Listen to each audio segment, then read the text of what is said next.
So for the standard wheelchair, the measurements of the wheelchair are, first we'll go with the seat height.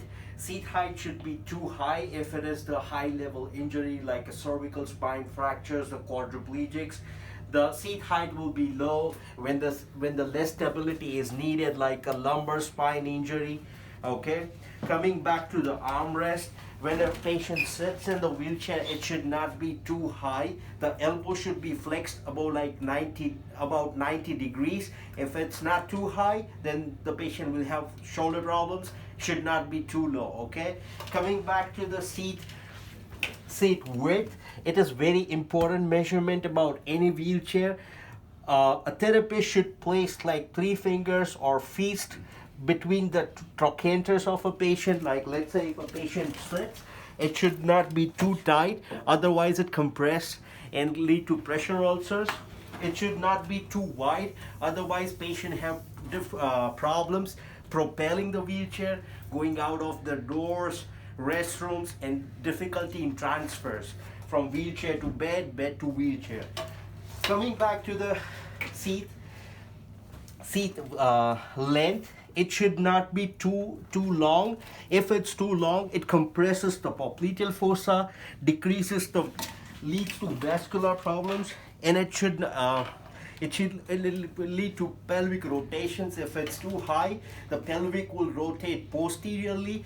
It compresses the popliteal fossa, and the patient have difficulties.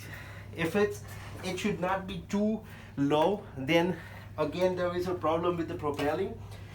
Coming back to the brakes, wheelchair has 2 brakes on the side. We can pull it front to lock the wheelchair. We can pull it back to release the wheelchair. Okay. Coming back to the propelling, they say long arc rotations. Okay. So like when I do long arc rotations, there are high chances that I can propel my wheelchair longer distances for one long propel. Okay. If I want to rotate the wheelchair, let's say towards the left side, I will rotate the right wheel front so I can rotate my wheelchair. Okay.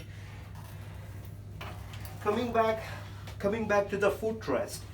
I'm sorry, in the video I don't have the footrest, but the footrest should be 2 inch high from the floor. If it's too low, it will lead to problems in the transfers, curves, and difficulties. If it's too high, the hip and knee angle will go in too much of flexion, that again leads to a problem, ischial tuberosity compressions and pressure ulcers.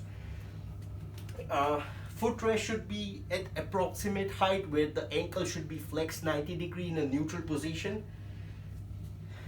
And that's all. Thank you.